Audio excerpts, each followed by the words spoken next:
Do we have anything to read? Buddy, Yeah, all okay, each of you have a full packet. So there's A full packet. Yep. okay. 7 o'clock, so I guess we can get All started. right. We have them all then. I guess I do. See what, This is really organized. Yeah. this is really organized. Wait till you open up this. Thank you, Cheryl. But I don't know how much of this stuff should be read. I can But, show you. well, we'll figure it out as I we got mine go. early. All right, see you at 7 o'clock. I'm going to go ahead and get started. You guys all set? We're gonna be spoiled. All right, we're going to start the meeting. This is a new sheet, too. I like February 9th, 7 o'clock p.m. We're going to start the planning board meeting pursuant to Chapter 20 of the Acts of 2021. This meeting will be conducted in person and as a courtesy via remote means in accordance with the applicable law. Please note that while an option for remote attendance or participation is being provided as a courtesy to the public, the meeting hearing will not be suspended or terminated if technological problems interrupt the virtual broadcast unless required by law. The meeting ID is 841-5570-9579, and the passcode is 8777961. The call-into meeting is 1929-205-6099, and you can get all of this on the town's website. First up is the public comment. Public shall be limited to statements from the public relating to any issues with the jurisdiction of the Chelmsford Planning Board that are not currently the subject of a pending public hearing before the Planning Board. Public comment on any pending public hearing shall only be heard during such public hearings. Is there anyone to speak? Hello? Yes. Yes, hi. My name's Tom Amiro, and I'm a 40-year resident of Chelmsford, live at 90 Westford Street. I'm a current town meeting member, and I'm one of the founders of the Chelmsford Climate Action Team, and I'm an active member of Elders for Climate Action. And as public input, I would just ask you, the planning board, to ask the developer of the project, the 22-unit multifamily townhouse at 9 Acton Road, if they would be No, we amenable. can't. Stop, sir. We can't talk about this right now. We can't talk about Oh, this. Yeah, because it's on the agenda. It's on our agenda, so you'll have to wait. During the public hearing. During the public hearing, you can speak about that. oh, but at this meeting still? Yes. Yes. Okay. Okay. All right. All right. Anyone else? All right, we'll skip that now, and we're going to move on to, do we have anything for administrative review? No. No. All right, continued public hearings, we have 9 Acton Road. Request a special permit per Article 12 Village Center Overlay District, Sections 195-124, 195-125, and Section 195-104, Site Plan Review, and Article 23, Inclusionary Housing Bylaw is applicable for construction of a 22-unit multifamily townhouse development with the associated site improvements and any other zoning relief that is deemed necessary. The site is in VCOD, Village Center Overlay District, and consists of approximately 57,264 square feet, as shown on Assessors Map 84-336-19. Good morning, Mr. Chair, members of the board. It's been a little while, so for the record, my name's Philip Iliopoulos. I'm the project attorney with offices at 9 North Road in Chelmsford. Here tonight representing John Fanaris, the applicant, and I think we have hopefully Katie Enright on remote. who will walk you through Yes. the, good, excellent. Bill, I'm here, and if Cheryl, if you or Evan could let me share, I can put up the plan on the screen. Okay. So just to give you a little background of kind of what's been going on the last couple of months, and then I'll just turn the presentation over to Katie to walk you through the changes in the plans. I believe we were last before you late September, early October. I think it was actually early October. Spent about a month kind of working through some issues with the seller of the site. As we got into November, we started to reach out to some of the abutters, and in December, we had some great meetings. We met over at the condo association. That's our neighbor to the rear across the brook. Donna Reddy hosted the meeting. She's here tonight. Had a great, I think, meeting with them. They had some good recommendations for us that Katie will talk about how we incorporated those into the site. We also met with the direct abutters. Had, I think, a very productive meeting with them. Part of what you're going to see tonight is a reduction of the project from 22 to 20 units to accommodate the largest concern that the abutter has with the project, some privacy, some distance. So you'll notice 2 units closest to that abutter having been removed. Some lighting changes to accommodate some concerns that Gristmill had about lighting and light pollution coming off the back. So we're going to be incorporating some lighting changes, added some snow storage, added some visitor parking. So a lot of, I think, positive changes to the site itself.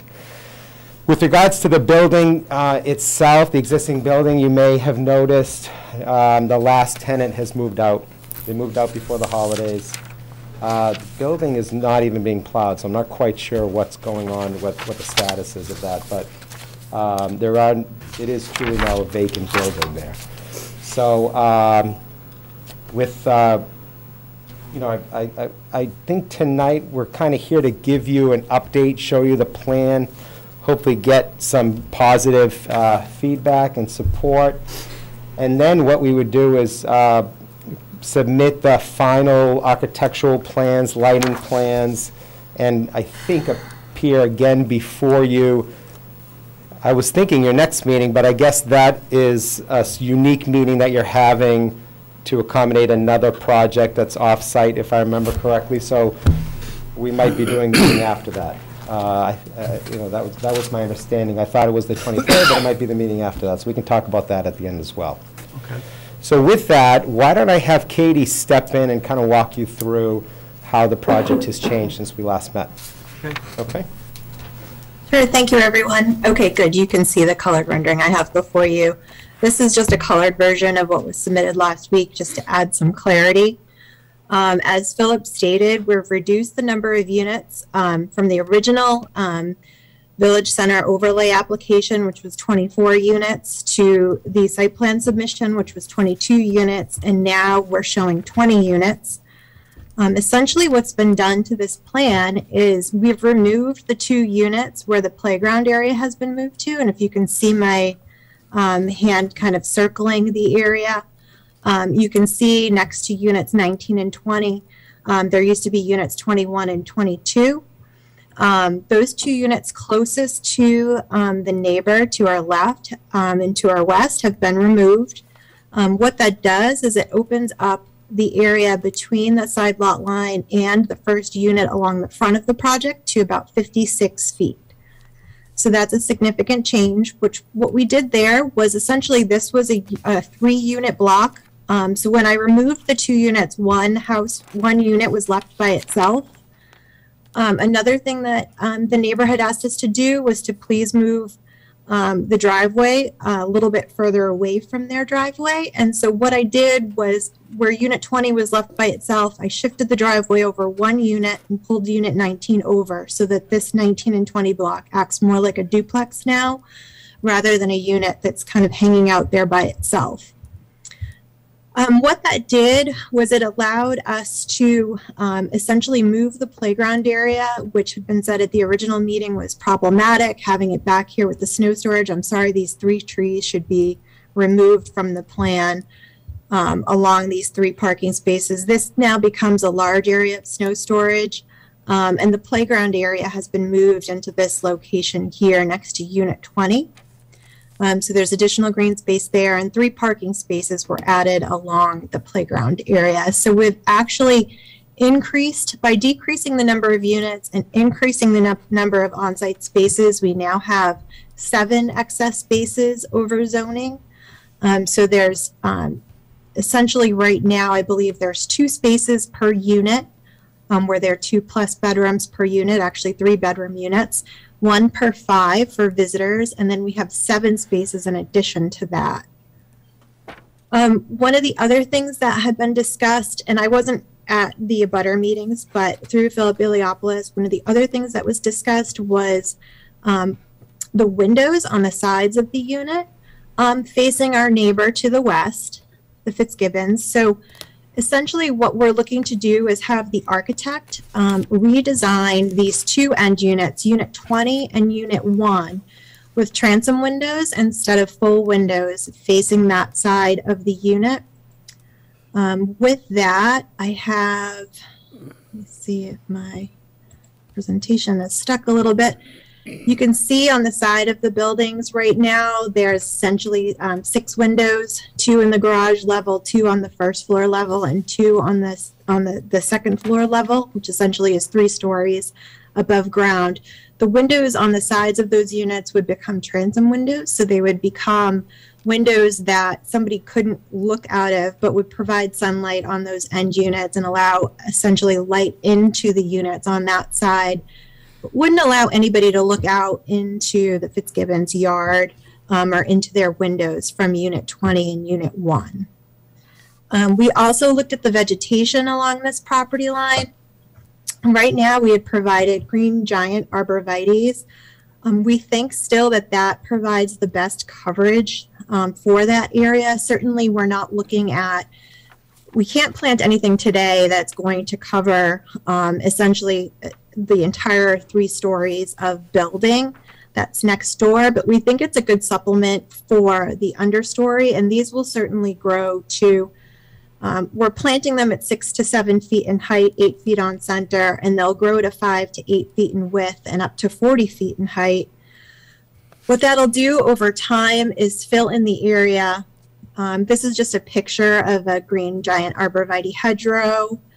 And then if we were to move down to the next slide, these existing trees you see here between our property and the Fitzgibbons property are actually on their property. And so we're not touching any of the existing vegetation that's on the other side of the fence.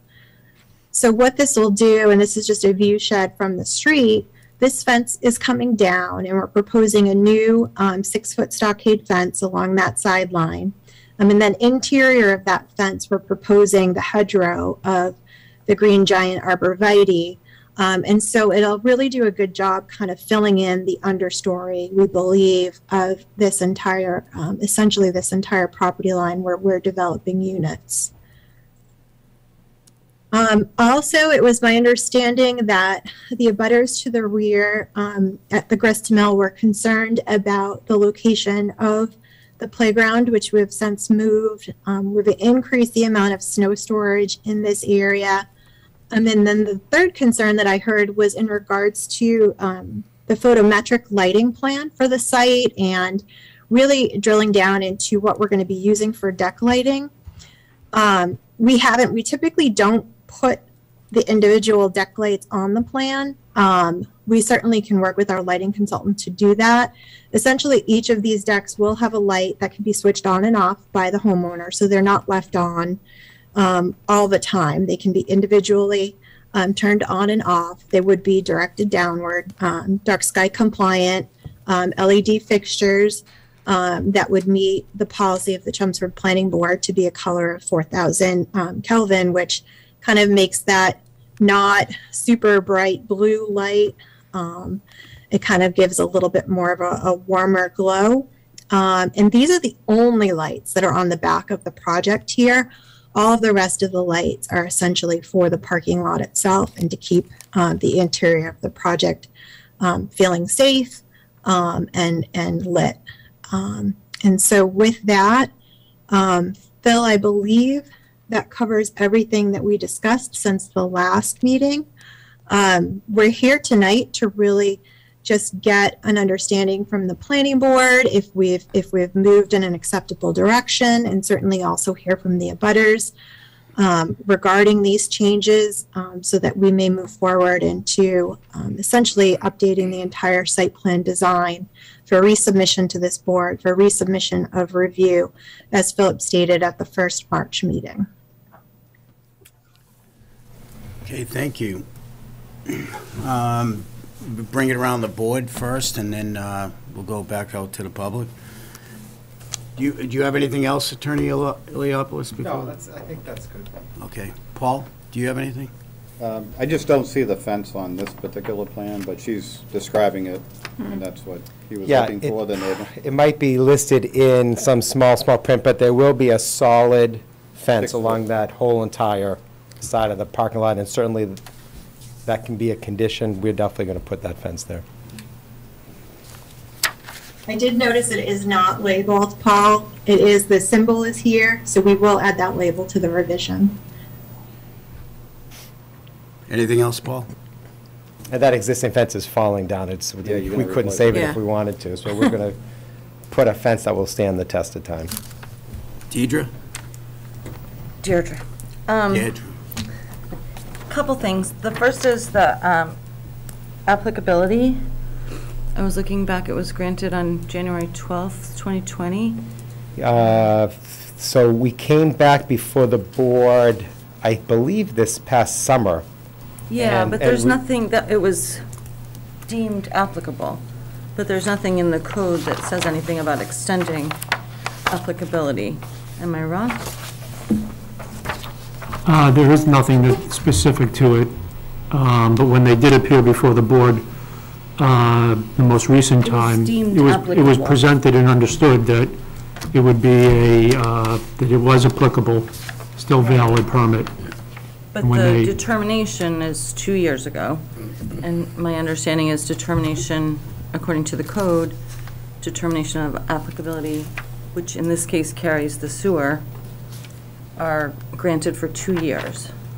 I think we And that the kind final plan has to be presented within that 2-year plan, 2-year window, and this final plan was presented February 1st. I understand what you're saying. So we can, we have other projects in similar cases whereby councils deemed that due to the tolling provisions during COVID. Right. So we can do the math and circle back with you when this appears back in probably March. But I'm pretty fairly certain that this is still a valid permit. Yeah, I mean, I looked at the ruling from the state and from the legislature, and it looked like it appears to permits and licenses. But it definitely, again, like I said, council's already determined that applicability is a permit under that provision. So even applicability has been told. Okay. Yeah, I'd just like to have Yep. them respond on that. The other thing is I'm really happy, by the way, with the movement of the playground and the reduction in units and the transom windows, though I didn't know what those were when it was first described. But it sounds like you were very responsive to the neighbors' concerns. My other concern is the fire swept plan. I know it was, I guess it was given approval by the fire chief, but if you actually look at, I mean, it's really tight. I mean, if you look at the fire swept plan on the letter that we were given, it looks like the fire truck is crossing the lines of, I mean, it just looks impossibly tight to me, and that's without anything being in front, no snow, no ice, no anything. So I guess I'd like to have a better understanding of what constitutes, I know that the fire chief, Yep. typically we defer to, but or the fire safety officer, but I feel like we have a responsibility, and I've anecdotally been told of situations that have come up on properties that haven't been safe, having been previously deemed safe. So I guess I personally would love to hear from the fire Sure, we chief. can bring them in. I've offered in the past, when we've done work sessions, that we could bring in departments Yeah. who provide technical review to you, I would similar to love what that. Christina Papadopoulos did Mm-hmm. on her methodology for town engineering. Just back to this project, what will happen is, once we receive the full submission, Mm-hmm. the full engineered submission of this revised plan, we'll then send it back out for departmental comment again. So you'll get a fresh set of review letters, and if and when the board wants to schedule a work session, or if we have a light agenda, we can invite fire prevention in. Or the fire chief. Yeah, or the fire chief, sure. Yep.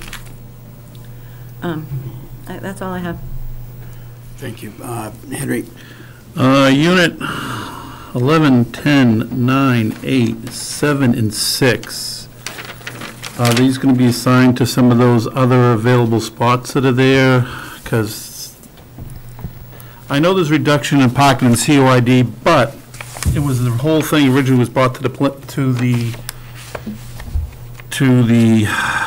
town meeting that it was going to be mixed use. I'm understanding we're back away from it, so it kind of isn't, but still, you're giving basically one parking spot to all those units. Otherwise, I don't see any landscaping in front of those units either. I look forward to seeing the full plans that we can really make some more comments, because I don't see, it's hard for me to see what the lighting is here, and getting back to, Deirdre's comment, I don't know what's on those corners. I don't, this is a really rough plan, which is fine. Usually we do a thumbnail when we're coming in. We're a little bit past that now. Yeah. But I honestly think one parking spot inside the unit is a little rough, but that's my comment. Okay, Mike? Yeah, just a couple of questions. Katie, is on the apartments 20 or 12 to 20 on the front of Acton Road, is there a requirement that they each have to have their own walkway coming in? Why couldn't you share a walkway? It looks kind of ridiculous that each one has a little sliver of, is it grass between each one? I mean, couldn't they just share a walkway up to their door and then it flares out? That's just an Yeah, there's no reason. It was Just a just a comment. design choice that we made to have direct Didn't know if that- access from Acton Road. Okay, so I just didn't know if that, it just looks sidewalk after sidewalk. I am concerned about the snow storage, and I do appreciate you guys have increased it. It just seems that on other townhouses and past projects in this town, and you do go around, the snow never ends up in the snow storage spots. It's taking the parking. It's just, I think you need to increase that snow storage again. And I think you go back to our notes, I think a proper size for this unit is, number of units would be 18. And I know you're heading in the right direction, but I think you need to consider 2 more and leave a little more parking in there, less congestion. Thank you. Thanks, Mike. Mike? Yeah, well, it's definitely gone in the direction that I had hoped it would go. Particularly, I really, really like the changes over there next to the neighbor. I look at the snow storage, the piece in back, and it occurs to me that if emergency personnel were to have to get to the backside of those buildings, which is conceivable, and there was a big pile of snow in the way, it might get a little complicated. I don't know, it's just a thought. Other than that, I'm, somewhat favorably inclined, given the changes that have been made. Excellent. Thanks, Mike. Nancy? Yeah, I think it's moving in the right direction. I can't say that I think the number of units is in the right place yet.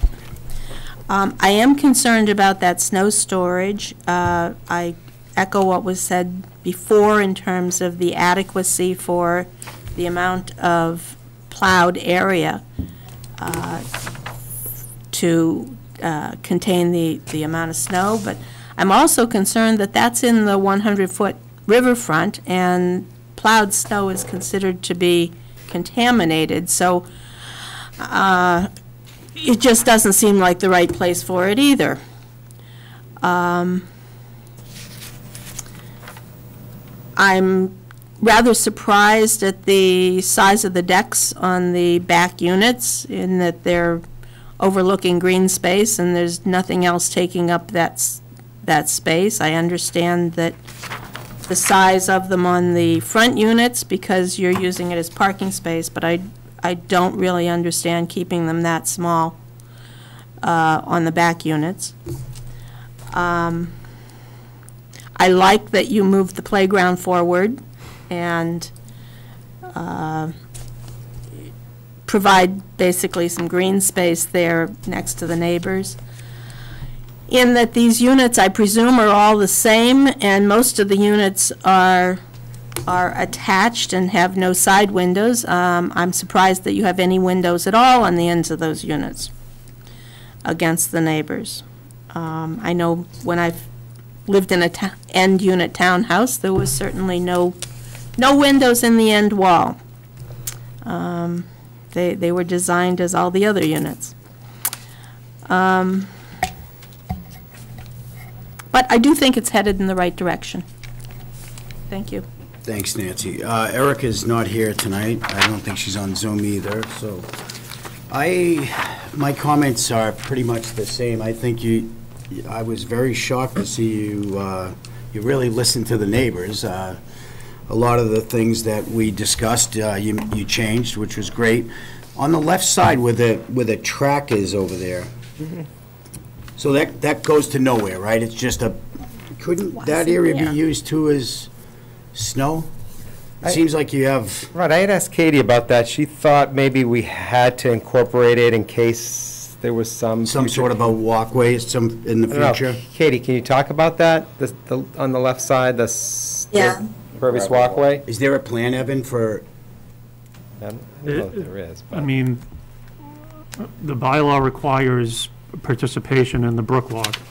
It also requires access to be provided to a potential brook walk. The plan is only we can only move the plan forward within the participation of the overlay.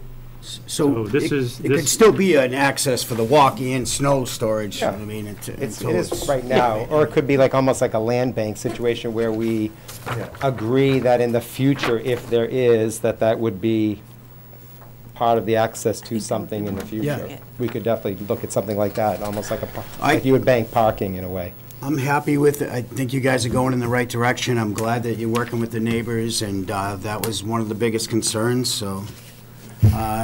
Do we have any letters? I think No. No, not for this.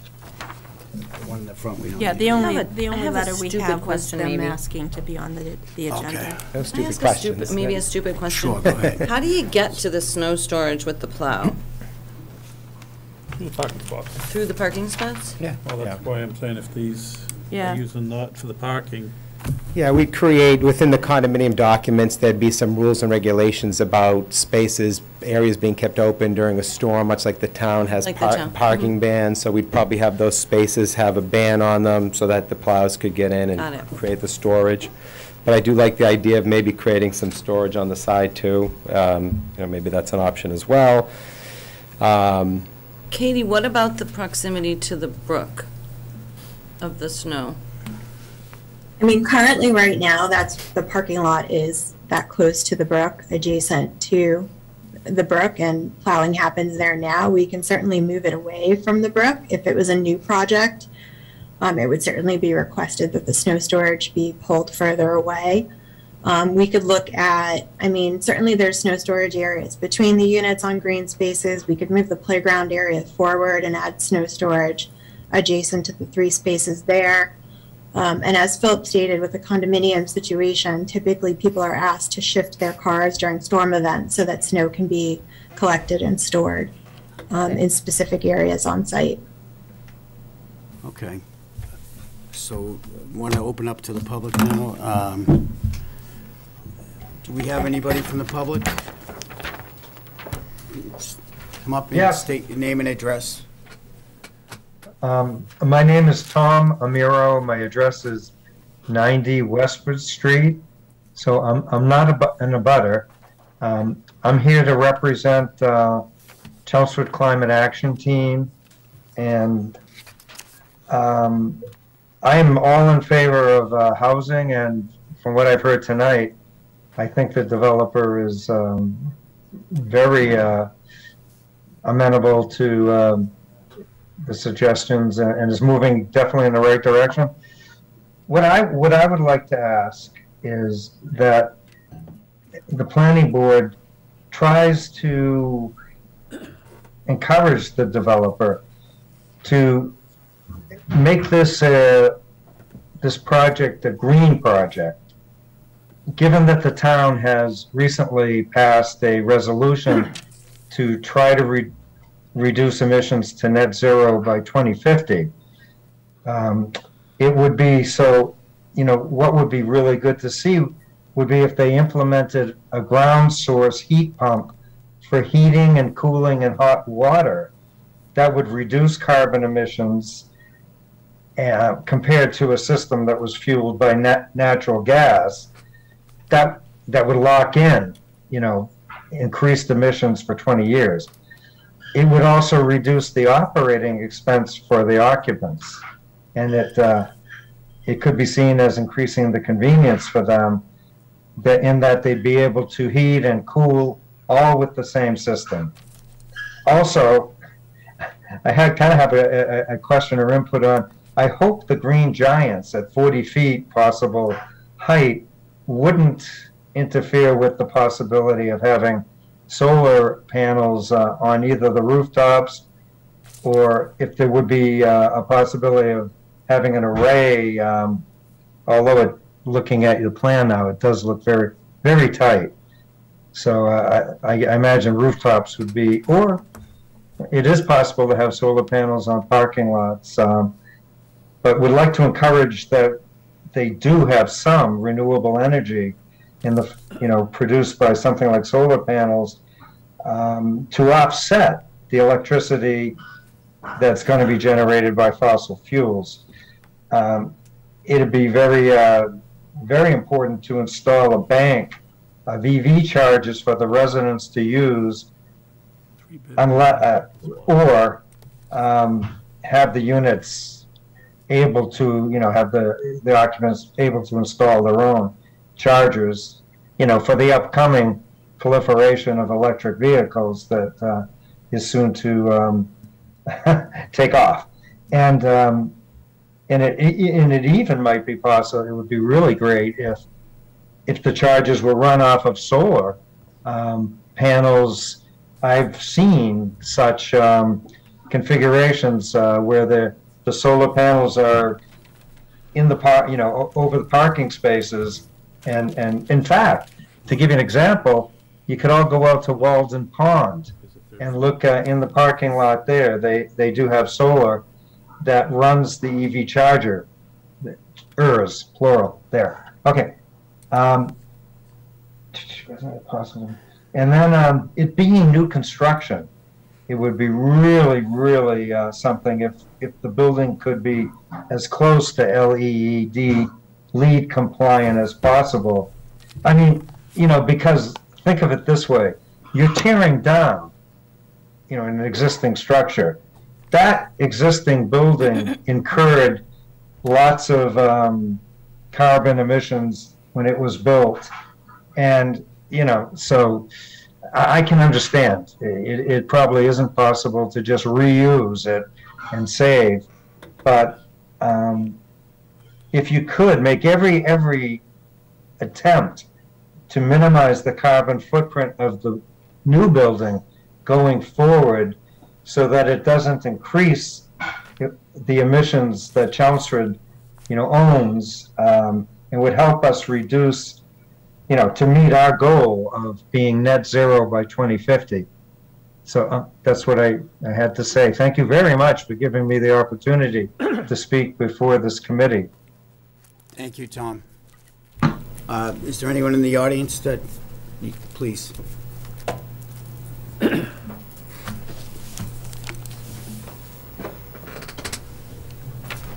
My name is Donna Reddy. I live at 11 Cushing Place, number 108.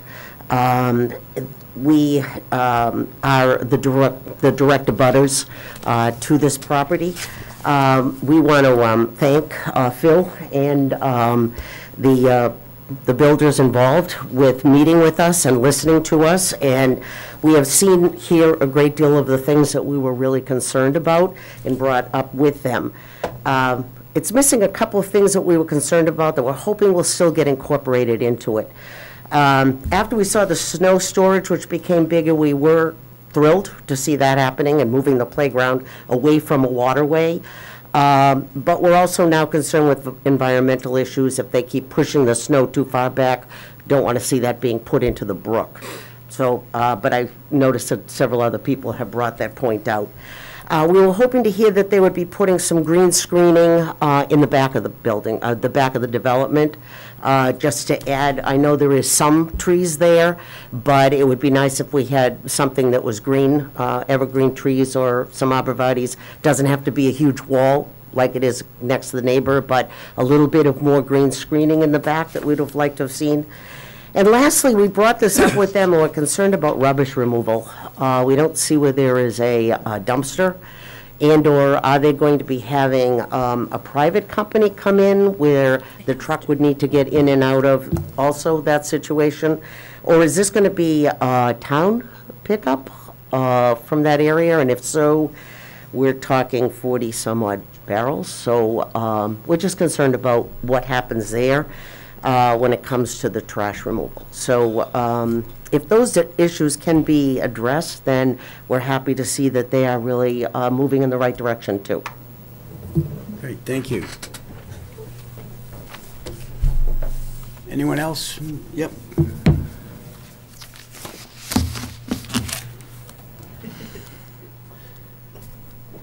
Hi, I'm Joe Fitzgibbons. I'm the Green Giant at 19 Acton Road. And again, thank the team over here for working with us. So we're very pleased with the progress. The only thing I'd like to add is what it came up a couple of times about the number of units, and if anything was to be removed or shifted, I'd like to have you consider that unit number 1. We've had some discussions about it, just to think about that one as the one being, see if there's anything we can do, and we'll continue to talk about it, Phil. And then I didn't think about the rubbish thing. That's a great point. So thanks for bringing that up. And that's it. Thank you. Thank you. Appreciate it. Do you have an answer on the trash? Do you know at this point? Yes, we're leaning towards right now using a private company. The town's not going to, I don't think, deal with that project. So the plan would be for the private trash remover to supply a barrel for each unit, or the barrels for each unit, and, you know, kind of be dealt with that way.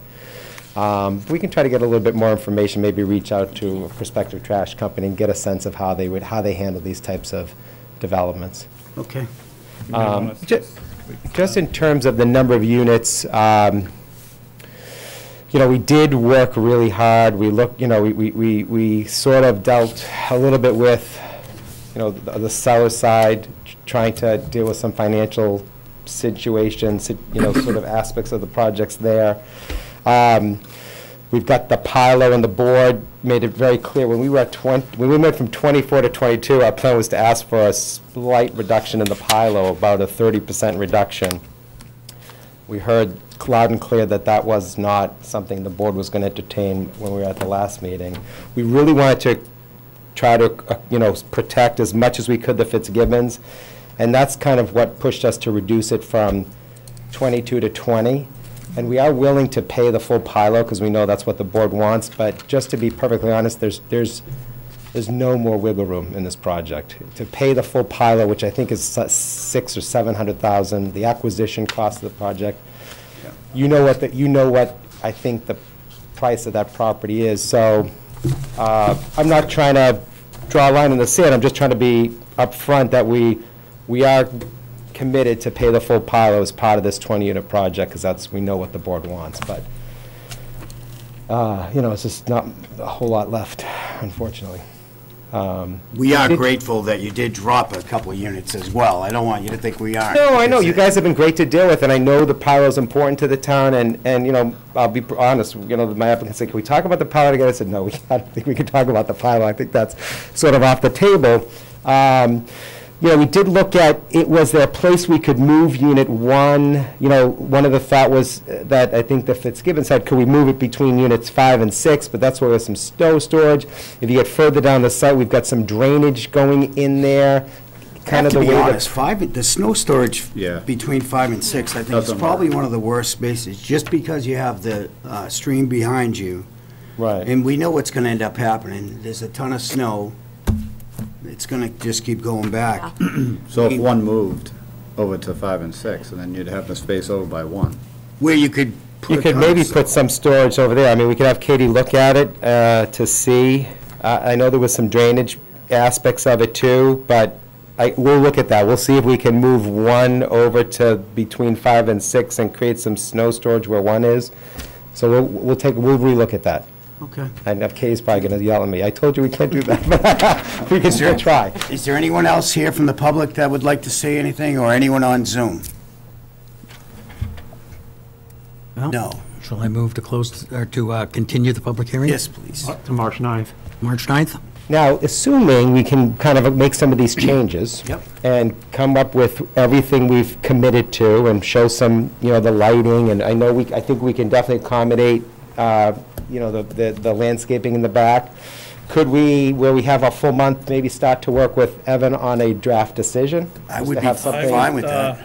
No, we don't even have full plans in front of us.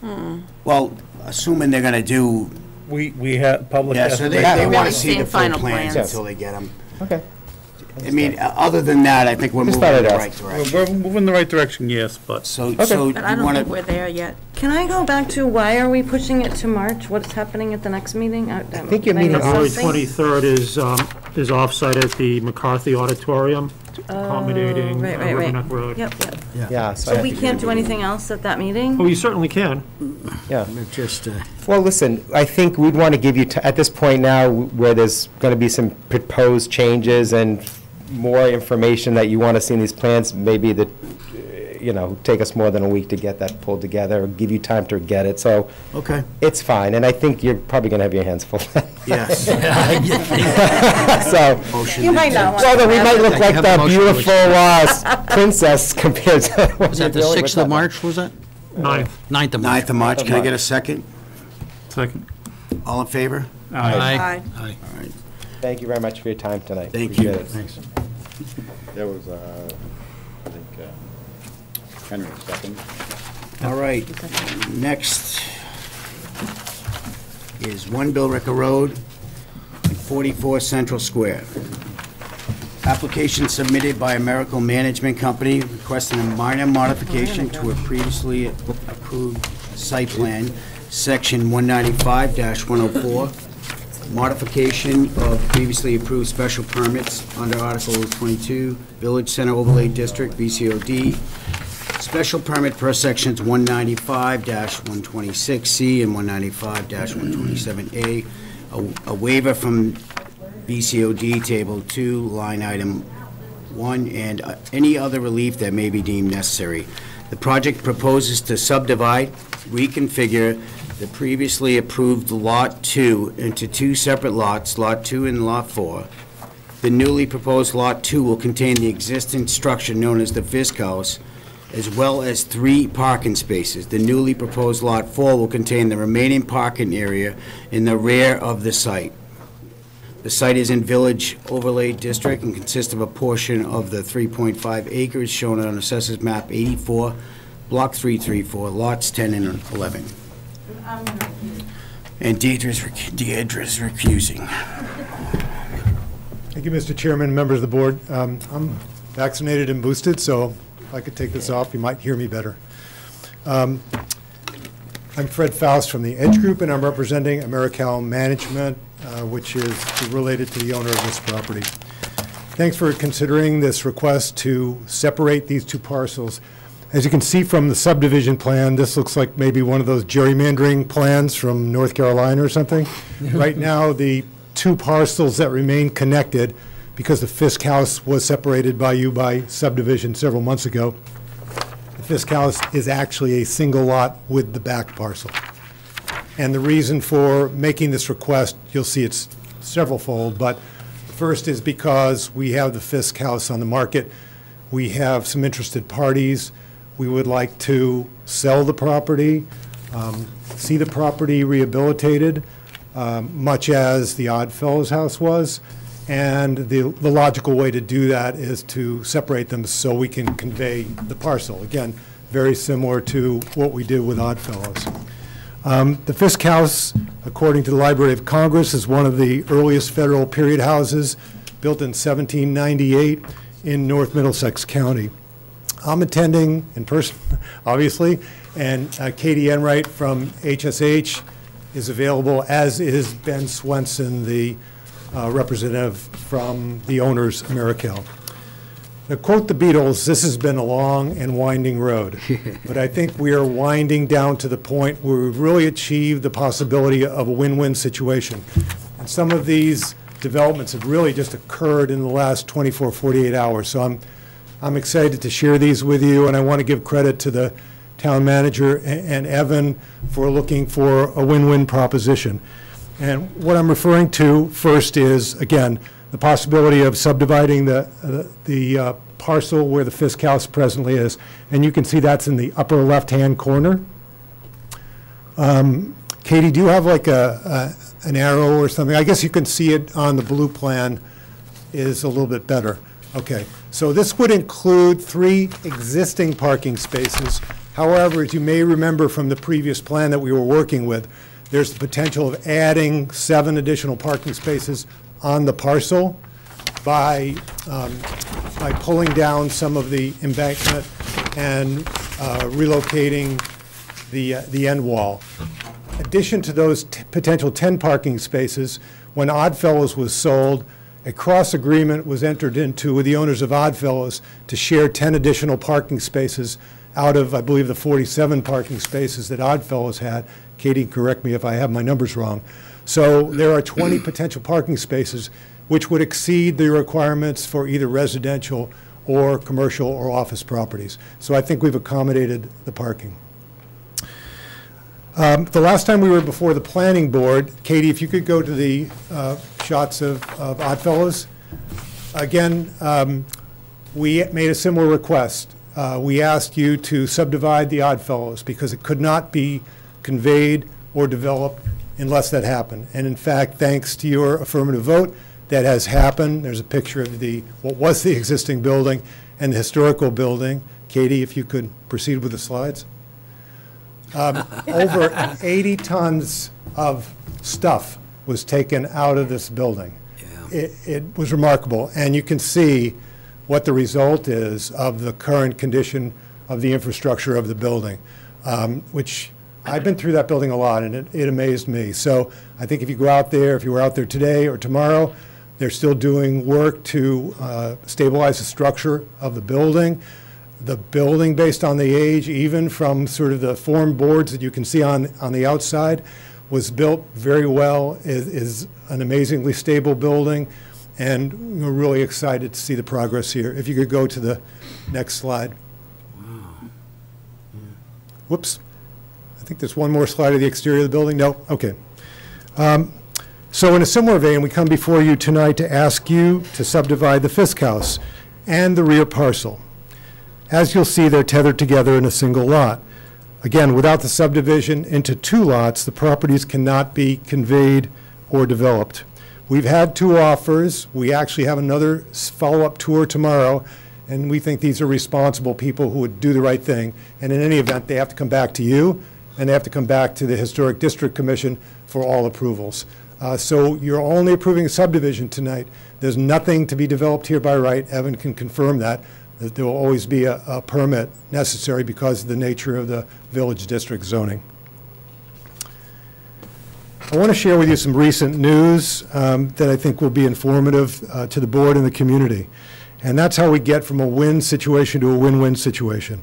Several months ago, AmeriCal entered into a good faith agreement with the town manager and the select board.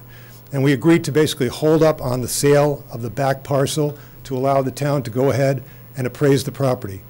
We actually received a copy of the appraisal this morning from the town manager.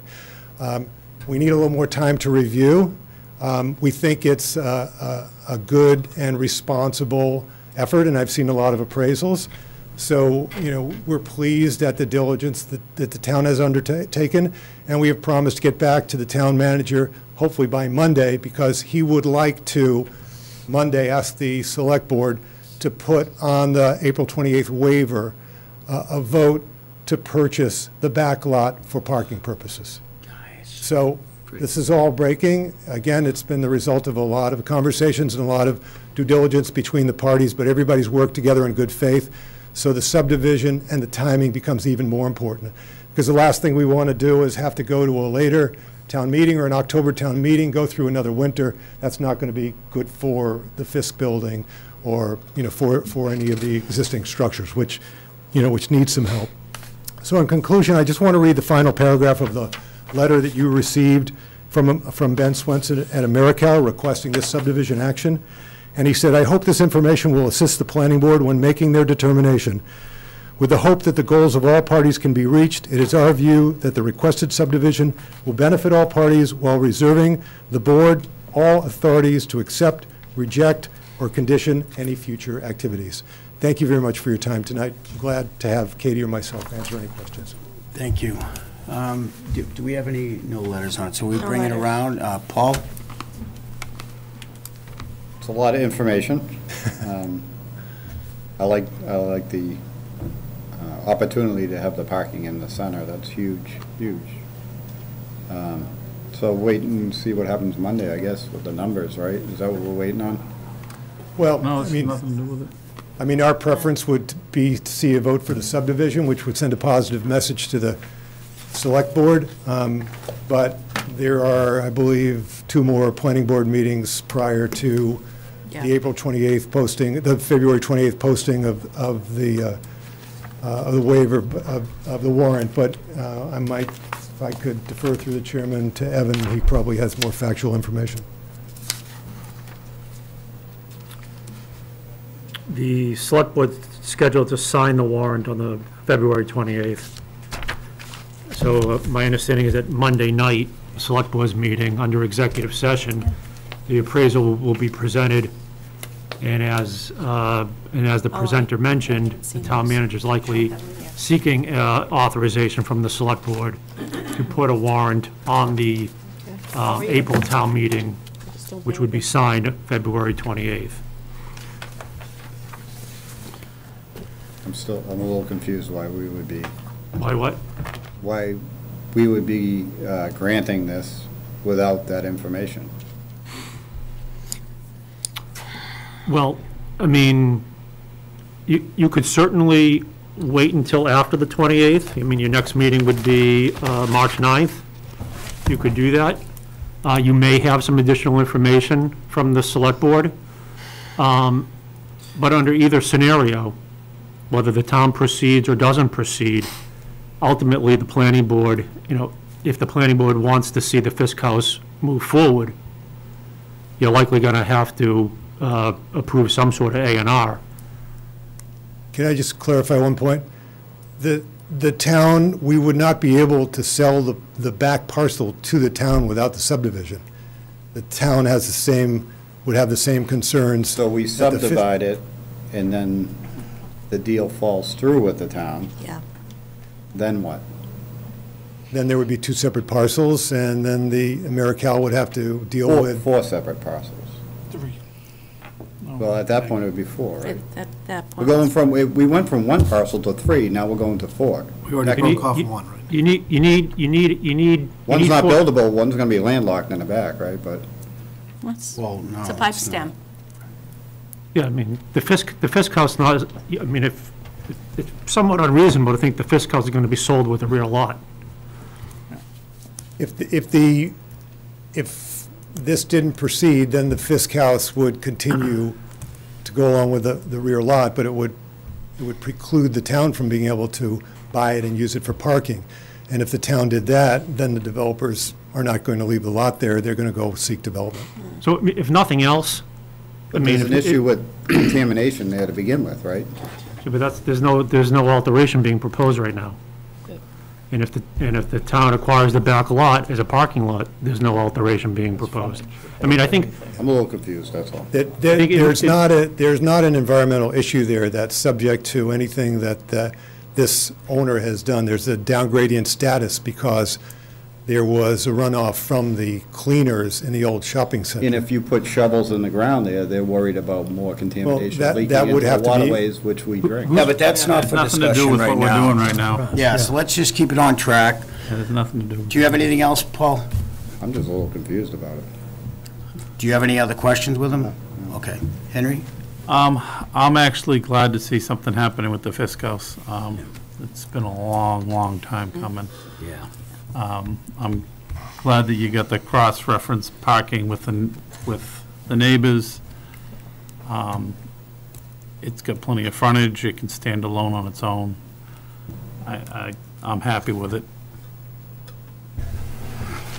I'm done. Isn't Lot 3 already subdivided off? Oh, no? Santander's on its own lot, Yep. and the Oddfellows is on its own lot. Yeah, the Oddfellows. Yeah. Yes. Okay, so that was And they the both, steakhouse. and they're both parking compliant. They got their own, right. Yes. So we're only talking about Lot 2 and Lot 4 Correct, tonight. correct. So if we granted Lot 2 tonight, can we grant it contingent that the town buys it? I mean, I wouldn't do that. Can we If contingent you're- after, if you're- that we'll if you're- in if you're- favor of it? If the board is trying to figure out, what comes first, I think to the presenter's point, if nothing else, then take a straw poll to send a very clear message that can be delivered Monday night. So I think that's kind of the predicament, right? The applicant's here trying to set the stage for Monday night to show that the partnership is credible and that they're willing to take action, which is what the point of tonight's application is in front of you, that they're willing to execute on the appraisal. Come Monday night, if the planning board doesn't give any clear indication, then the select board's likely to say, well, we want to hear from the planning board. Oh, there's a clear indication. I think that's why people are hesitant. So, do you have anything else? No, I do not. Excellent. Mike? Okay, I pretty much agree with Henry. I think this is a good thing. I'd make a couple of observations here. If we were to grant this separation of the two lots, and if the back lot weren't sold to the town or had something done to it that was going to be parking, there ain't nothing else you can do with it. It's a pipe stem, and anything that's going to happen back there is going to come through us. That's true. And we can put the thumbs down on, we could keep that a parking lot for the next 100 years if we want. Let's say you owned the Yeah. building in front of it. Santander. Let's say you own that Which one? and the parking lot. What could you Santander. do? But they don't. Someone could buy Right now. both properties. Yeah. So I think that's kind of one of the concerns is, what's going to end up happening. I think I that's one of the comment on biggest it. fear. Yeah, please. Santander lot was sold separately to a new owner who's got a 20-year agreement with the bank, so that's not going to be anywhere. resold. Can the frontage be used, though, for the back lot? No, the frontage, as stated, for the back lot has, and again, Evan can comment on this, has adequate frontage to be developed. Whether it can be developed and what it can be developed for, again, is going to be at the prerogative of the board. Yeah. Point is, So there's- Santander yeah. was just sold to somebody? That's Yeah. correct.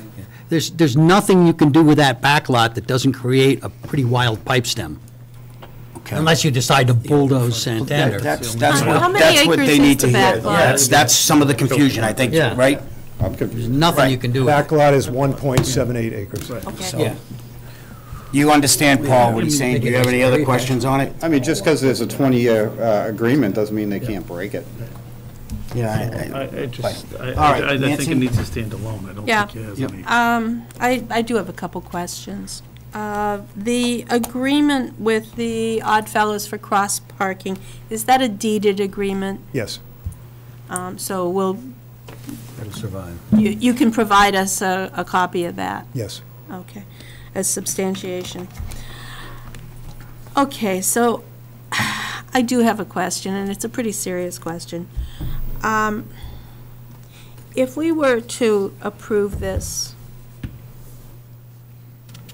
would you be willing to put a deeded preservation restriction on the Fisk house before the transfer? I would have to go back to the owners to ask that question. It's a serious question. But we can get back to you on that. I was the chair of the Historic Preservation Commission in Lowell, so I'm very familiar. You understand why I'm asking? Those restrictions, yep. Yeah, yeah, because for me, the risk here is what happens after it's transferred, and do they really actually do a restoration on it, or do they just take it down? And I don't want to see the situation where that can happen. I can certainly give you assurance that. You don't believe that's going to No. happen. Well, but you see where I'm For the going. same reason that the owners came to you and asked for permission to proceed with Oddfellows and found the right developers to do it, we're going to do the same thing for the Fisk house. We're not going to work on something for 2 or 3 years and then allow something like that to happen. Furthermore, the Historic District Commission has to approve everything, and in the event there was an effort to take the house down, it would also go to the Historical Commission. So somebody can't show up there with a bulldozer. That's a 1-year delay. That's all it is. Yeah, but I'm glad to get back to you Yeah. in the next several days to answer that question. Okay. Because for me, even voting on this is contingent very heavily on the answer to that question. Okay.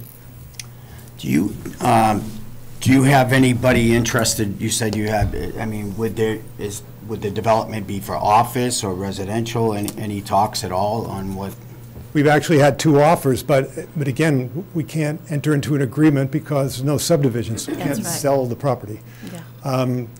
In both cases, people were attracted to the building because of the prominence of the building and the historic nature of the building. We've had 2 parties that have looked at it for residential purposes, and 1 party that's looked at moving his offices into the building. So as of now, the building would come with the 3 spots and then the right to use the 10 spots in the back as well? Is that? And then they would have to come before you and say, is that adequate? Or you might say to them, you have to look at, Katie, can you put your plan up that has the additional parking? So 7 more spots that she could cut Yeah. in, just take some of the. Oh, 7 more There's- too, Yeah, right there's like a there. wall there that they Okay. Yeah. You can pull back the retaining wall and achieve additional Okay, parking. so then you'd have 10 Yeah. plus 10. Correct. Because you can get 10 in the back, so. Okay, so this is a public hearing. Right at the corner. Do we have any? Can I just make one Yeah. more comment? I'm sorry. So, again, I think this is very analogous to the risk you took with Fisk. I'm sorry, with Oddfellows. You know, I think everybody's been rewarded for that. So, you know, again, it has been a long haul, but there were a lot of things that the developer could have done expeditiously. They held out for Oddfellows, they're holding out for Fisk, they're holding out to have a discussion with the town. So, again, we've been working for the last couple of years. I would just really say to you, in good faith, they're trying to do these things the right way. I'm not saying, you know, you have to do one thing or the other. I am saying, I'm trying to say, from a point of view of credibility, this is being done for the right reasons. To the extent that you need other assurances, you want to have a dialogue with the town manager or the select board, that's perfectly understandable. Thank you. Appreciate that. We'll open up the public hearing. Oh, do we have letters, actually, Nance? We do have letters on Just read these this. off, sorry. As a matter of fact, let's see. This is from Community Development. It says, that is, okay, this is from Center Water. Application submitted by AmeriCal Management Company for property located at 1 Billerica Road and 44 Central Street, requesting a minor modification to a previously approved site plan, section 195-104, modification of previously approved special permits under Article 22, Village Center Overlay District, VCOD, I'm getting there. I'm not, I know, but I'm not going to read this multiple times. Yeah, okay. But I will read it once, because this is what they're responding to. Special permit per sections 195, 126.c, and 195-127.a, a waiver from VCOD Table 2, line item 01, and any other relief that may be deemed necessary. The project proposes to subdivide, reconfigure the previously approved Lot 2 into 2 separate lots, Lot 2 and Lot 4. The newly proposed Lot 2 will contain the existing structure known as the Fisk House, as well as 3 parking spaces. The newly proposed Lot 4 will contain the remaining parking area in the rear of the site. The site is located in the Center Village Overlay District and consists of a portion of the 3.5 acres as shown on Assessor's Map 84, Block 334, Lots 10 and 11. That's the notice that's sent out to all the departments. The above application has been submitted for a planning board meeting on 2/9/2022. The Center Water has no comments. The police have no comments. No concerns. No concerns. Building Commissioner has no concerns. The Board of Health has sent a package. So they said, see attached letters. January 19th, 2022, dear Planning Board members, this letter is about American Management Company Incorporated proposal for 1 Billerica Road and 44 Central Square, as indicated in a letter to the Planning Board in February 2021, and on May 5th, 2021, the Board of Health received notification, see attached, from DEP, Bureau of Waste Site Cleanup, about hazardous spills at 1 Billerica Road, S-BNK Chelmsford Center, LLC. Per the notification, hazardous materials of PFAS, trichloroethylene, CIS-1,2 dichloroethene, and vinyl chloride were released on the property on 1/8/20. As the Chelmsford Health Director, I have concerns over the possible effects to public health should the project at 1 Billerica Road and 44 Central Square require any excavation that would disturb and/or release these contaminants so close to major groundwater sources. The Health Department has not received any further notification from DEP stating that the required response actions have been completed by the property owner. Prior to this project at 1 Billerica Road and 44 Central Square being approved, the Health Department would like to receive documentation that remediation from this spill has been completed per DEP requirements and/or what preventative and/or proactive measures American Management Company, Inc. proposes to address this concern. I believe the rest of these are their history of the situation and should be entered into the records. Okay, thank you. But I don't think they need to be, and Can I comment on that? Yeah. There's a lot of erroneous information in that letter. Yeah. It references a spill in 2020. This goes back 20 years to the dry cleaner that was in the old plaza. This is down gradient status. We offered our LSP, who spoke at the planning board meeting, to talk to Ms. Rosa, and she did not take that opportunity, and I think that record needs to be corrected, and we're willing to do it. Yeah, Thank you. I think it's also worth noting that we don't have a project here. We have a split of properties. I think Ben Swenson, who's been involved with that, would just like to comment. Sure. If I could speak on that for just a moment. Thank you. I appreciate the board's time here as we are kind of working through this process, as trying to work on the Fisk House and the back lot. And I have had a number of conversations with Sue. I think there was a little bit of misunderstanding, and we talked through the downgrading property status opinion, which had been submitted by our LSP, which does reference those items, but those are from other sites. And she understood.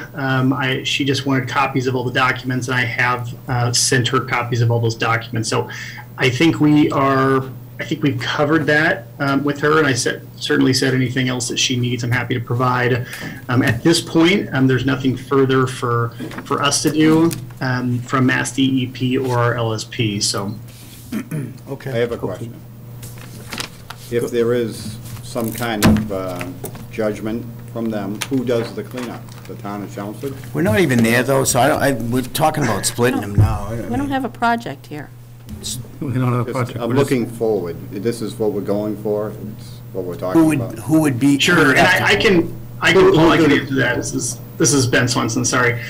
So about 22 years ago, when the dry cleaner had a release of toxins, this is at the Stop and Shop property that's adjacent to us, a little bit south.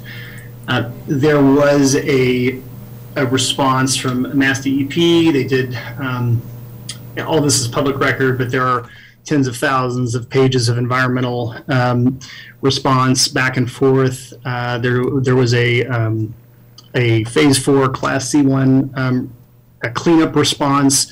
The responsible party is the Stop and Shop owner, even though they have subsequently sold that property. So there was a cleanup, and there has been testing every 6 months at sites all through the brook area and into the wetlands. So we actually have 2 wells at the very south end of our site. In Haley and Aldridge, we have an access agreement where Haley and Aldridge comes and tests. One of those is over 100 feet deep. They test that, and they submit that to Mass DEP every 6 months, along with a lot of other data. So that has been ongoing for at least, I think they started that in 2000. So that has been going on. I think the cleanup efforts were about 13 years ago, and it's being monitored at this point. So I hope that answers your question, Paul. Okay. We went through that with one stand when they brought. Thank you, Ben. Thank you for your time. Okay, so we'll open the public hearing. Do we have anybody, Evan, on Zoom, or? Cheryl, is there anyone on Zoom? We have someone here, Deirdre. I won't have the hardest time saying your name. You're learning. Dear John, Deirdre Conley, speaking as an abutter, not as a member of the planning board, 19 Bellrica Road. So I share everyone's excitement with the possibility of the Fisk house having something happen, hopefully that involves preservation of the beautiful building. Couple things. One is I'm new to the planning board within the last year, so maybe it's my lack of understanding, but this seems to me more than a minor mod. I don't know what makes something a minor mod versus a major mod, but this seems rather major to me. We went to town parking within the last year and asked to increase the requirement of parking spaces in the Center Village Overlay District from 50% of the town code requirement to 80%, out of a abundance of concern that as someone who wanted to develop part of this property could use the discounted number of parking spaces in their calculation and benefit from that and be able to build a development. And that would hobble the Center Village continued business development, in my opinion, if there's no guaranteed parking. Promptly after that, the first project that came before us after we increased that was the Oddfellows, and we reduced the required parking space for that project. I was recused and didn't agree with that. Now we're being asked, or the board is being asked to agree to 3 spots, and they have an agreement to use the spots of the restaurant, which already had less spots than they were supposed to, and now this building is going to have less spots than they're supposed to. So it seems to me that we're basically hobbling a beautiful building with 3 parking spots in terms of what can happen with it in the future, and and we're not complying with our own parking code. So I would ask that, I mean, if there's going to be a parking lot back there, then it's moot. But if there's going to be a parking lot back there, why not take some of the spots and make the structure a little bit different shaped and have the right number of spots? Why are they preserving all this parking on a separate lot in the back of the lot? That seems, I don't understand that. And especially given that the bank did just sell last month, and that was, you know, to the proposed developer, from my understanding, who wanted to build the 5-story condominium building. So now he has frontage and maybe a bunch of parking spots and land in the back. So it seems to me that if we know there's going to be otherwise a parking lot back there, then the 3 parking spots are moot. But also, to the same extent, why not just add more parking spots on instead of doing this fancy footwork of, we can build these other spots if we want to. Okay, build them. And that should be part of the plan. And I don't think we should be relying on other spots and not having enough parking for the given structures. I agree with Nancy that, having been going to the Historic Commission meetings for the past year, that basically they are left wringing their hands if someone wants to tear down a structure and all they can do is make them wait a year and try and prevail upon them to do something different. And I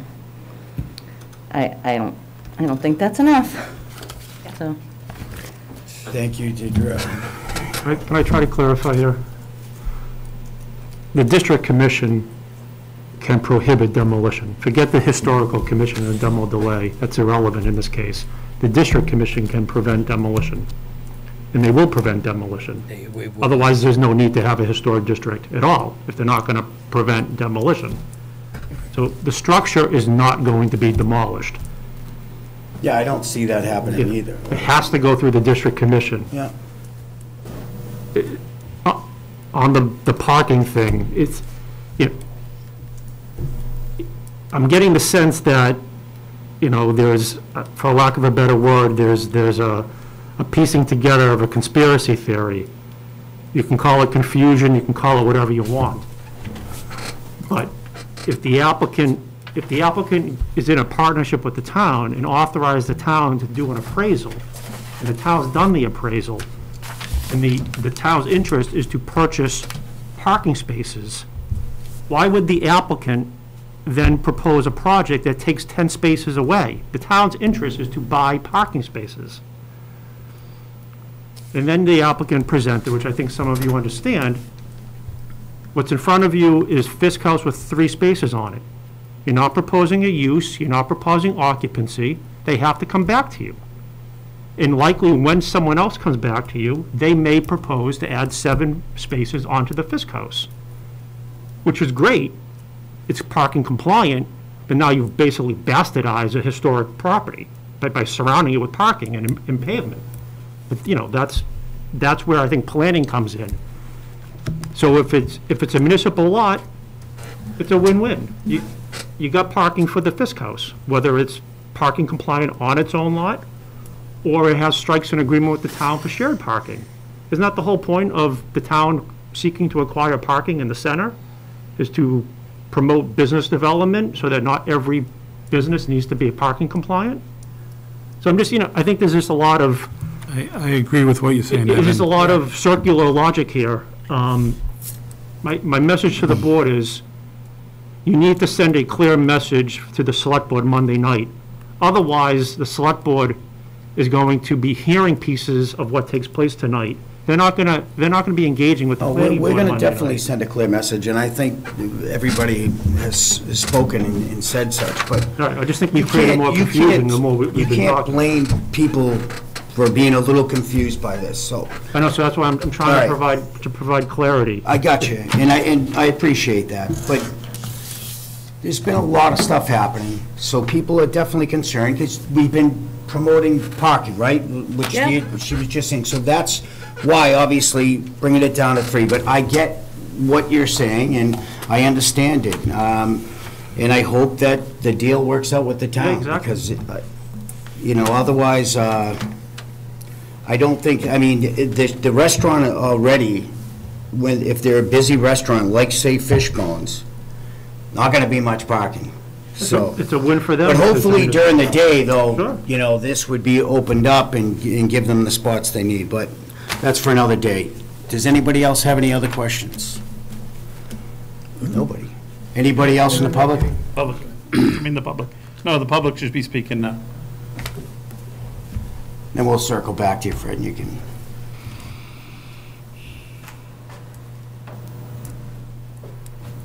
Mike Rigney, 19 Billrica Road. I am a butter. I'm also a member of the Center Village Master Plan Committee. At first glance, this is an odd proposal. What is being proposed actually increases the nonconformity of at least the Odd Fellows, rather than reducing it. That said, and let me say one other thing, one concern I have about something that Evan said. I'm not sure that the town wants to be in the business of providing parking for residential properties. That said, I want to remind everybody that the Center Village Master Plan has as an explicit objective the town acquiring a long-term interest in the parking in the center, specifically that parking lot. This is a document that was written under the aegis of the planning board. It was brought to town meeting and approved by town meeting. So in that sense, the opportunity to acquire this parking would fulfill a long-standing objective. The Center Village Master Plan was originally written in 2013. So if there's an opportunity to do this, I think it should be considered favorably. I think part of the problem is that we're in a bit of a prisoner's dilemma here, because it is clear that if the town somehow fails to get possession of this back lot, other things could happen, things that are not really in accord with the way the town would like to see the center developed. I appreciate Mr. Raisbeck's point that you can deny everything for 100 years. But the trouble with that is that the town then is depending on the 7 of you. And you may not be here for 100 years. Some of you may not be here For another year. much longer at all. I'm And that would be a shame. So let me suggest that there might be a couple of things that the planning board can do to kind of increase its own confidence that things will work the way they do. Because, and let me also say, at the end of the day, ultimately, it's not a decision that's within the power of the planning board to buy this parking. It's not in the power of the Center Village Master Plan Committee to do it either. We don't have any budgets. Ultimately, this is going to have to be a decision that's made by town meeting, because they're the ones in charge of spending the money. A couple of things come to mind. You could get rid of 195, 130B, right, which is the alternative compliance clause in the VCOD. That's a very strange clause. It doesn't show up in the language provided by the state for village center overlays. It also doesn't occur in the CEIOD. It's specific to the VCOD, and in fact, it's specific to the CV district of the village center overlay district. You get rid of alternative compliance, it becomes much harder to put really big buildings in. The other thing that could be done is to remove the 40-foot loophole, right, which basically allows you not to have commercial space on the first floor, which is required by the VCOD, unless you get more than 40 feet away from the road. And the practical effect of that loophole has been to turn parking lots into some of the most desirable space at all for building large residential units, which, again, I don't believe was the original intent of the VCOD language, and I don't believe it was the intent of town meeting to encourage that sort of development. But those two things, this board could do on its own and bring that language forward to the same town meeting that would consider the purchase of this lot. I hope you'll consider it. I would love to see the Fisk House be restored. I would love to see parking in the center. There are a couple of buildings in the center that don't really have any practical parking. You might see additional development generated on those buildings. Nobody in their right mind is going to put a business in to a building that doesn't have any parking in front of it. If the town can assure potential businesses that there will be commercial parking available in the center, this could have beneficial effects not only for the one particular lot, but for other lots in the downtown area. Thanks. Thank you. Anyone on Zoom? Okay. All right. Fred, did you have a couple things?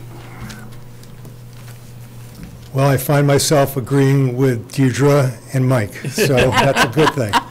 And I think, again, this could be a win-win proposition. This would be my suggestion. I'm going to take a little liberty here because I haven't been able to talk to the owners. But let me ask you this. First of all, AmeriCal would not have waited this 6 months if they had some conspiratorial plan to find a way not to sell to the town and to then develop something, because they could have done it day one and come to the board. There's nothing going to be different 6 months from now or 6 months ago. So it is a good faith thing, and it is confusing because a lot of things have happened at the last minute. I understand that. So this would be my suggestion, because I think, again, if we send the wrong message, that there's hesitancy about the back lot, and I think that's the way this could be interpreted. I think there could be a real problem in understanding that and communicating that to the select board. So what I would say, and again, I can't commit, I'm not the owner, but I would say on a conditional basis, would board members be willing to take a straw vote with the understanding that it would be subject to the type of restriction that Nancy has suggested, so that we could assure you that the Fisk property would be preserved? I would be fine. Absolutely. I'd be willing to do more than that. We can do a vote. I would be willing to make a motion that we approve this application with the restriction that prior to splitting and sale of the property, the current owners place a deeded preservation restriction on the Fisk House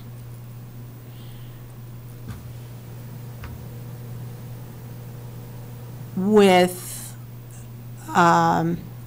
conditions that are reviewed and approved by the Historic Commission and the Center Village Historic. If The the owners... Historical Commission and the Historic District Commission? And the Historic District Commission. If you go away and find that they're unwilling to do that and we approve it here tonight, then you have to come back and renegotiate. And that would be my motion. I would second that. Would you be comfortable with that as well? Again, I have to go back to the Go back to owners. them. but You don't know I whether think it's- they'll I think it's accept it. reasonable, Yeah. and you're doing it on a conditional basis, so if they reject it, then we have to come back You and got make to the come case back. again. Okay. That's right.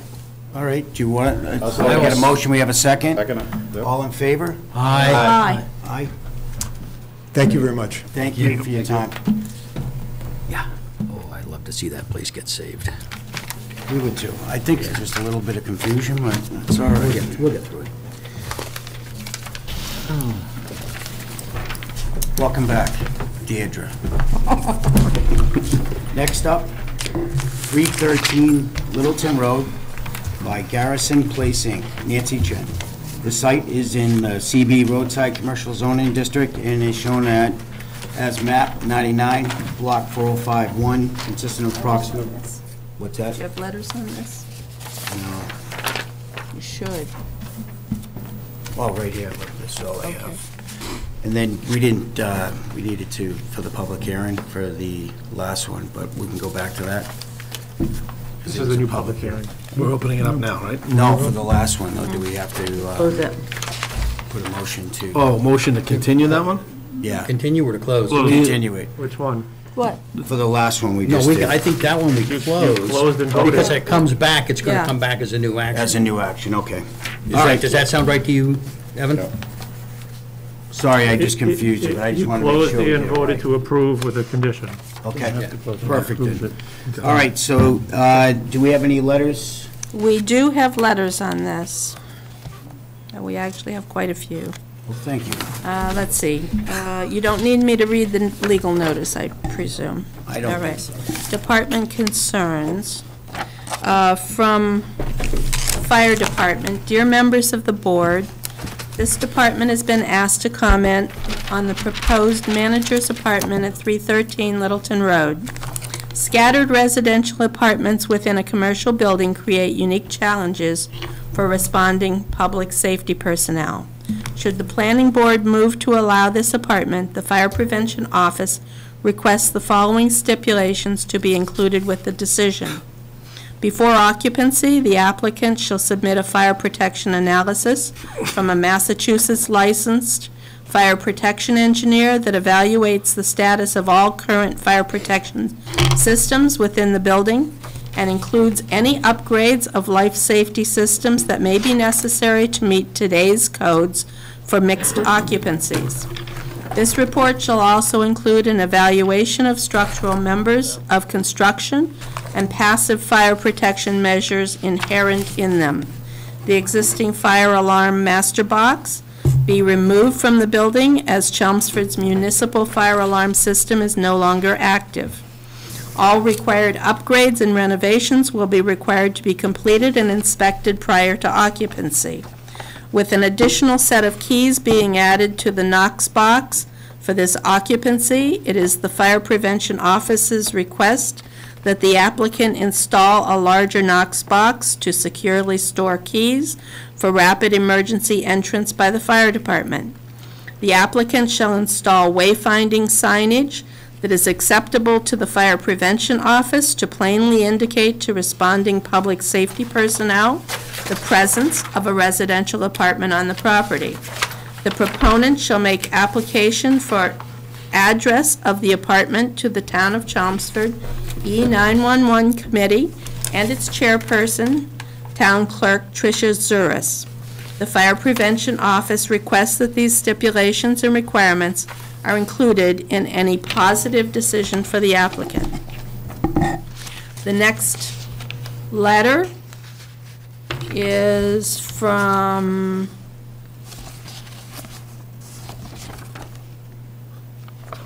Fire Prevention as well. Okay, first comments, yeah, okay, so this was, the next one is old, it was updated, and I just read it. The police have no concerns. The Board of Health has no concerns. The Chelmsford Water District has no comments.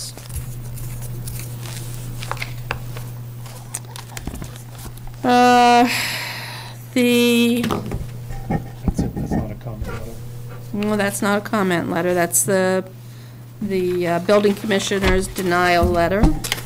The building department attached letter, that was the denial letter.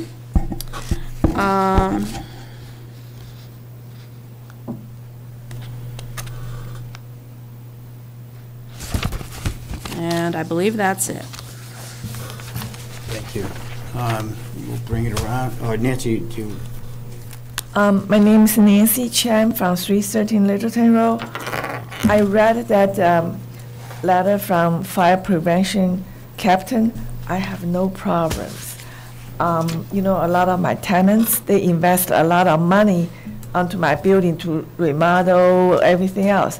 That's their business, and that's their livelihood too. And I have no problem to to make my building safer for everybody. It's a win-win situation.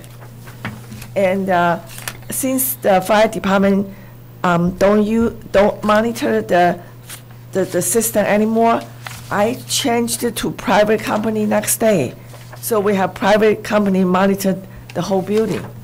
You know, I never try to save a penny to sacrifice the safety of my tenant's business.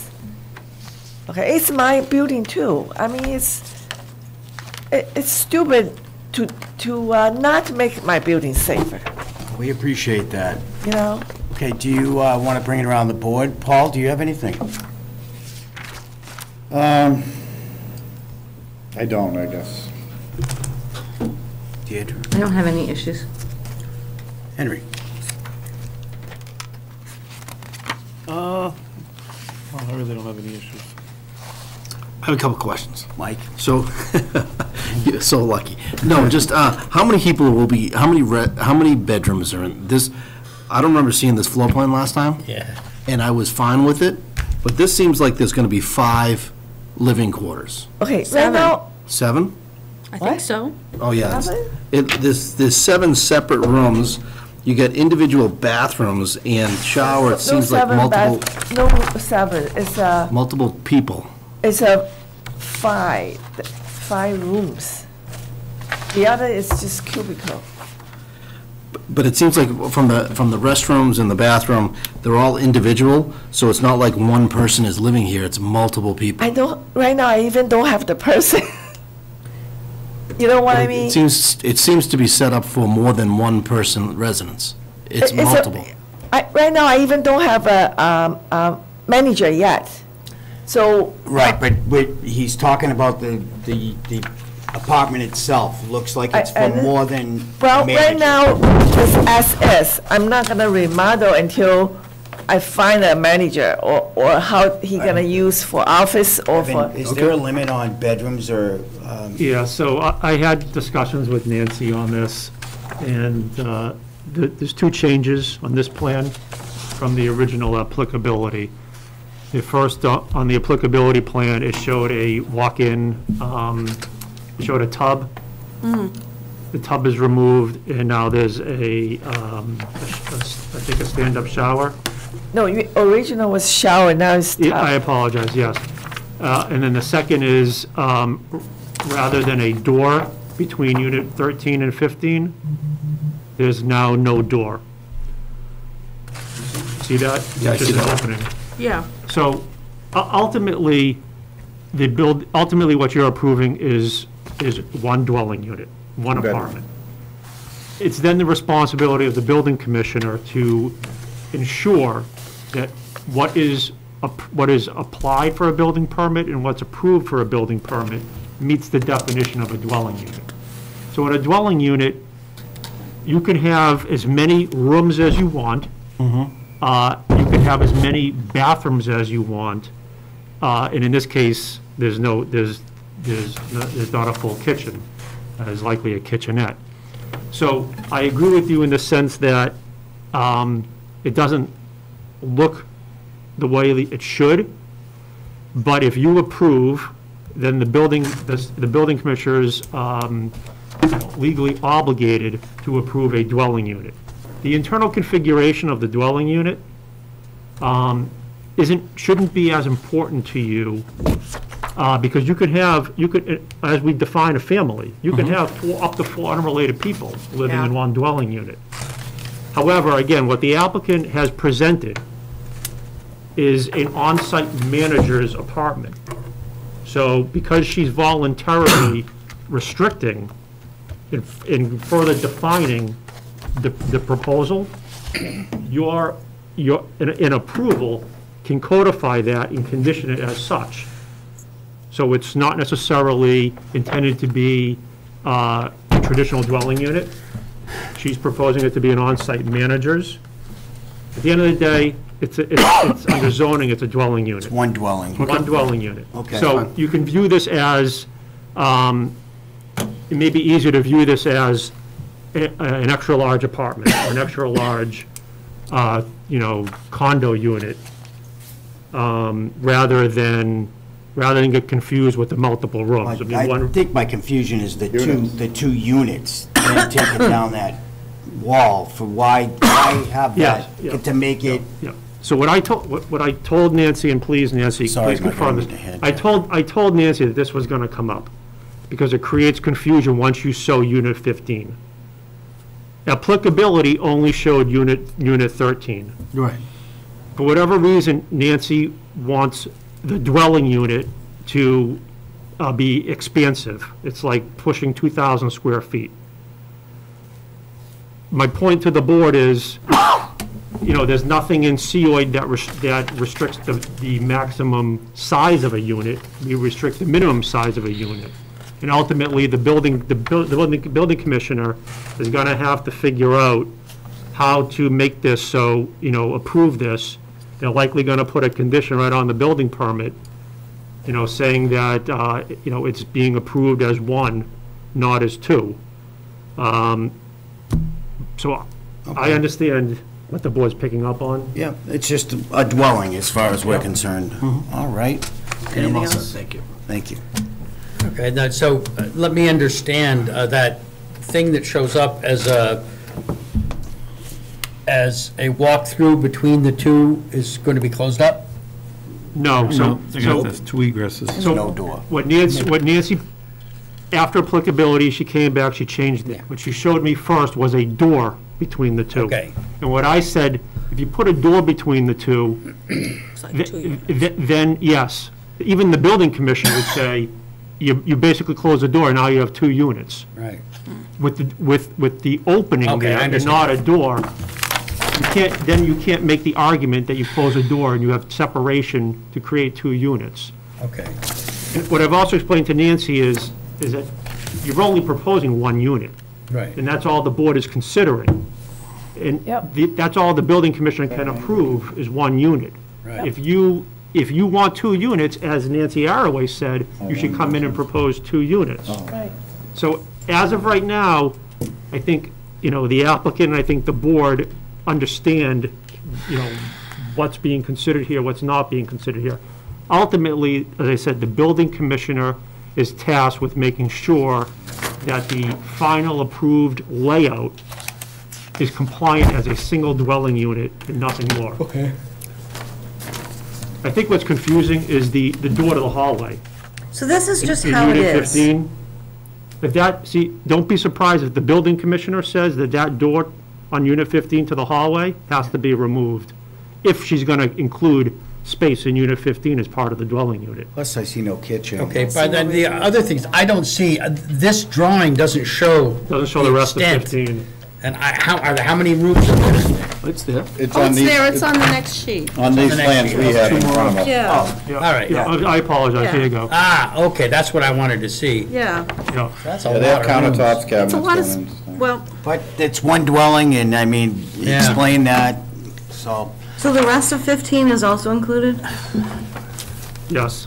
So it's this huge space, but it's just being shown to us as it's currently configured, and it's gonna be reconfigured as a dwelling, and it's just like this because it's a bunch of offices with a hallway bathroom stalls, is that right? We are not gonna demolish anything at this point. We just as is. And then, but we add shower, and then we add a kitchen sink, as Evan Belansky suggested. Yeah. We need a shower for the apartment, and then we need a kitchen sink for them. Actually, even the kitchen counter will be portable. Everything's portable because. How come there's so many bathrooms? Are those They're not bathrooms? many. They're there now, they're there now. they're currently But you're there. not demolishing anything, so you're leaving them all? Well, they're replacing one. One is the kitchenette on the other side, Yeah. and the one is bathroom, and on this side is bathroom and the shower. I mean, the bathtub, that's it. These were existing, and then they're gonna put a tub in that All one. right. Okay. Anybody, Nancy, do you have any questions? Yeah, I think I do, but I'm not sure if they're questions or comments at this point. So, where do I start? So basically, everything that we're seeing here is up for grabs and is not part of, everything that we're seeing within the confines of the outside walls of Unit 13 and 15 is up for grabs and could be and will be changed before the building inspector approves the plan. And all we're really approving is to put an apartment within the confines of the outside walls of the combined space of Unit 13 and 15. Single dwelling. A single apartment. Right. And I think it's important for us to say that it's not an apartment, it's a manager's It's a manager's suite. suite. It's a manager's. Manager apartment. Manager dwelling, or whatever you want. Exactly. At which point, we can absolutely condition this upon only the building manager being an acceptable occupant for it, so that it's not open rentals. No, it's Right? not. It's not. Okay. What if they have a family? And you're But then okay they if have we a family. condition it that it has to be occupied by the building manager? Yeah. Okay. But he that's- may have a wife. Oh, yeah. Let's say you The have to building be manager single, and you have his to be family. gay, or you have to whatever. Yeah, the building manager and their family. What I'm trying to say is, I even don't have one right now. No, that's okay. No, that's all right. Brought in front of us. Okay, so that answers one of my, like, oh my God, what's happening here? The other, oh my God, what's happening here is when you work with your architect Right? to get an actual layout for this thing,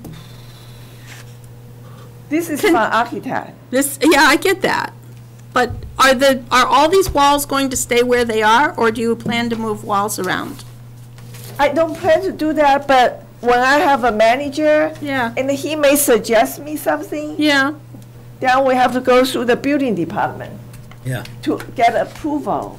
Every time you change something, you have to get a building permit. I get It's that. not from, I'm not coming back for planning board anymore. No, you don't have to come back here, You though. know? You don't have to come back here, though. Nancy, take a look at what they have proposed for a kitchen.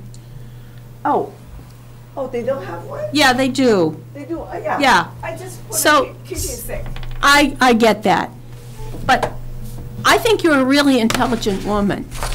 And take a look at the traffic flow through that kitchen. Would you want that in your kitchen?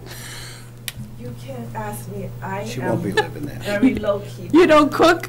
I basically, Oh, okay.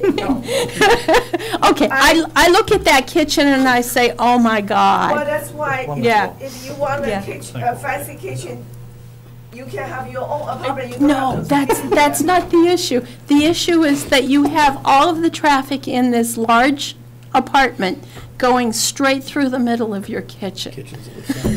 It's like, okay, Who would've thunk whatever. it? Whatever. I, Your business.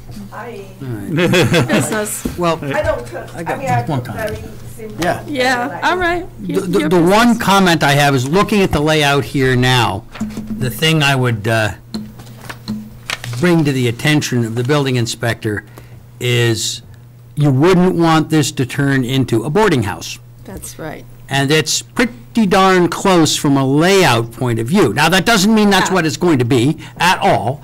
But And it I sure don't looks like it. suggest that it would have to be that way, but the building inspector better be pretty much on top of it, because if it turned into something like that, that is not Exactly. something we've Yeah. approved. Exactly. And he won't know that when he sees plans to build out. That's a matter of its use, not of its walls. Yeah. That's the current Yeah. layout. You Yeah. know, Okay. change, nothing. Do you have anything else? Nancy, do you have anything else you all said? Yeah, that's the issue. Okay, do I have a motion, or? Yeah, I'll make a motion that we, oh, okay, make a motion to close the, so, do we have any, Anybody from the public? Is anybody on Zoom yet, or no? all right, then I'll make a motion to close the public comments. Second by Henry, all in favor? Aye. You have to put a motion from the fire prevention captain. Yep. Yeah, we do. Oh, he'll be in there. He'll be in there. Okay, so I make a motion to approve,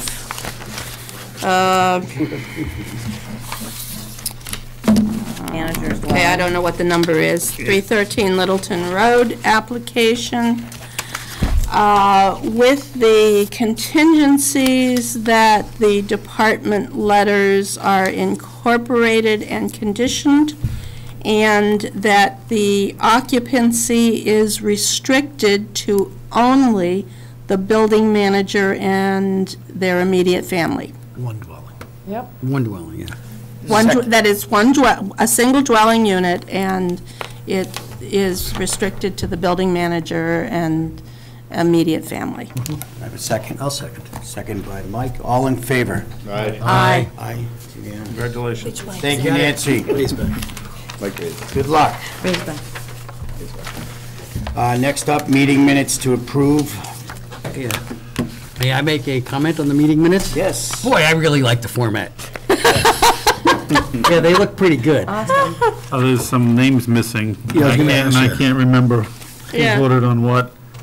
Yes, there What is. happens in that I aspect? revised that, the one on line. Yeah. I filled them in, I made changes, and Nancy suggested a few, and I, All right, that's fine. All right, December 8th. Motion? Moved. Second? All in favor? Aye. wait, Henry seconded, Mike Raisback made the motion. Mike Raisback made the motion. January 12th. You make the motion. Motion by Mike Make Raisback. the motion. So make a Motion by Mike Raisback, Second. second By by Henry. Henry. Well, no, we're All trying to in make it favor? easy That's for. okay. Go ahead. Aye. Aye. January 26th. Moved. Second. Motion by Raisback, second by Henry. All in favor? Aye. Aye. Okay. Hey, we're up to date. Next meeting, February 23rd. McCarthy No. Auditorium. Yeah. Not the Oh, goody. Ooh, Thank you for telling me. McCarthy. Brand new AV, and I'm working on getting And motion. there's parking. Yes. May I make a motion, Please do, Mr. Chair? please. It would be my honor to move that we Make a motion that we adjourn. close. Second. Hold on, thank you. Thank you.